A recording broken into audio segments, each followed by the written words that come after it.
Hi, நம்ம இன்றைக்கி சிறுபயிறு தோசை எப்படி பண்ணுறதுன்னு பார்க்க போகிறோம். அதுக்கு 1 கப் சிறுபயிறு எடுத்து 2 தண்ணி நல்லா கழுவிட்டு அதுக்கப்புறம் 8 மணி நேரம் தண்ணி ஊற்றி ஊற வைக்கணும். இப்போ நான் 2 தண்ணி நல்லா கழுவிட்டேன். இதில் இப்போ தண்ணி ஊற்றி 8 மணி நேரம் ஊற வச்சுக்கலாம்.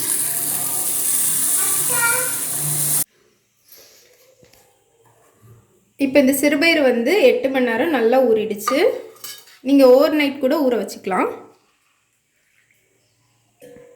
இது ஒரு மிக்ஸி ஜாரில் மாற்றிட்டு அரைச்சி எடுத்துக்கலாம். இப்போ இது கூட 2 பச்சை மிளகாய், உங்கள் காரத்துக்கு ஏற்றப்பில் போட்டுக்கோங்க. இது நல்லா காரமாக இருக்கும், அதனால் 2. அப்புறம் ஒரு 10-15 புதினா இலை, ஒரு சின்ன துண்டு இஞ்சி, அப்புறமா 1 டீஸ்பூன் ஜீரகம். இது இவ்வளோ சேர்த்து தண்ணி ஊற்றி நல்லா அரைச்சி எடுத்துக்கோங்க, தோசை மாவு பதத்துக்கு. இப்போ நம்ம அரைச்சி எடுத்துகிட்டு வந்தாச்சு. இதை ஒரு பவுலுக்கு ட்ரான்ஸ்ஃபர் பண்ணிக்கலாம்.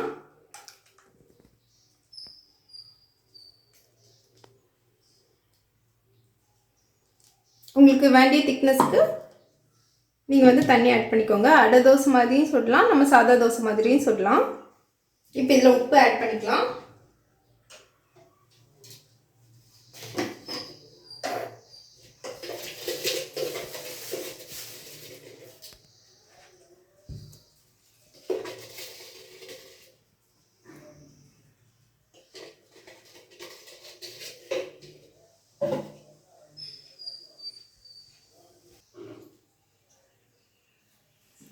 இப்போ இதை நம்ம நல்லா மிக்ஸ் பண்ணிவிட்டு இன்னும் கொஞ்சம் தண்ணி ஆட் பண்ணிக்கலாம்.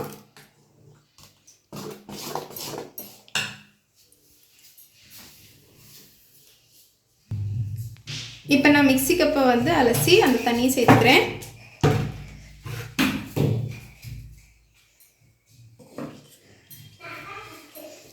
இந்த மாவு நீங்கள் புளிக்க வைக்கணும்லாம் எதுவும் இல்லை, அப்படியே டைரெக்டாகவே சுற்றலாம்.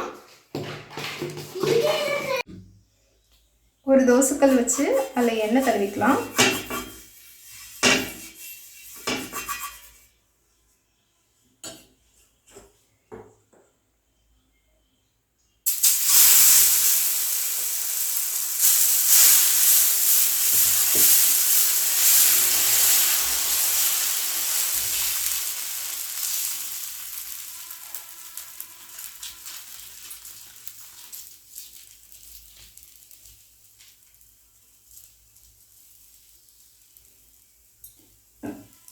இந்த மாதிரி தோசை ஊற்றிட்டு லைட்டாக எண்ணெய் ஊற்றிக்கோங்க. ஒரு 4-5 ட்ராப் போதும்.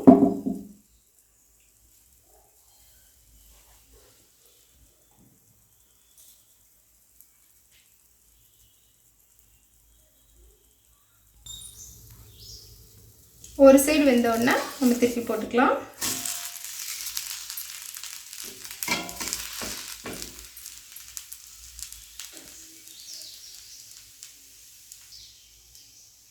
அவ்வளோதான், ரெடி ஆயிடுச்சு.